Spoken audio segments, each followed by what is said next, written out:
हा अनुभव मी कुणाला सांगितला नव्हता, पण आज तुम्हाला सांगतोय. कारण या स्वामींचा हात स्पष्ट दिसतोय. हा अनुभव कुणाला सांगितला नव्हता, कारण लोक विश्वास ठेवतील की नाही याची भीती होती. पण आज सांगतोय कारण मी स्वतः अनुभवले. त्या काळात माझं आयुष्य पूर्णपणे अडकलं होतं. काम होतं नव्हतं, पैसे संपत चालले होते आणि मनात सतत एकच प्रश्न, मी चुकीच्या दिशेने तर चालू नाही ना.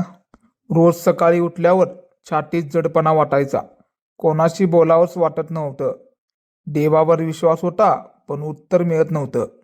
एक दिवस संध्याकाळी खूप वैतागून मी एकटाच बसलो होतो. मोबाईल हातात होता आणि नकळत यूट्यूब उघडला. पहिला व्हिडिओ समोर आला. स्वामी उत्तर देतात, पण ऐकायला मन शांत हवं. तो व्हिडिओ मी पूर्णपणे पाहिला आणि शेवट एक वाक्य होतं, आज निर्णय घेऊ नकोस. हे वाक्य इतकं खोलवर मनात बसलं की मी मोबाईल बंद केला आणि मनात म्हटलं, ठीक आहे स्वामी, आज काही निर्णय घेत नाही. पण दुसऱ्या दिवशी सकाळी मी बाहेर पडलो. रस्त्यात अचानक एक अनोळखी व्यक्ती भेटली, जिच्याशी माझा 6 महिन्यापासून संपर्क नव्हता.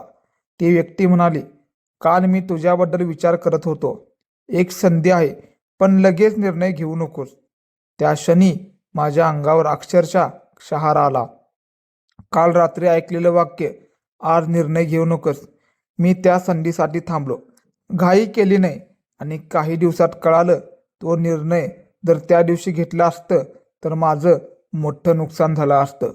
आज मागे वळून पाहताना एकच गोष्ट कळते, स्वामी आवाजात नाही, चमत्कारात नाहीत, तर ते योग्य वेळी मिळणाऱ्या शांती आणि सूचनेत असतात. जर आज तुम्हाला गोंधळ वाटत असेल तर फक्त एकच करा, क्षणभर थांबा, स्वामींचं नाव घ्या, उत्तर नक्की मिळेल.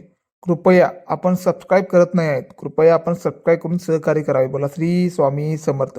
रोज 12 ते 3 या दरम्यान एक स्वामींचा अनुभव आपल्या यूट्यूब पेजवर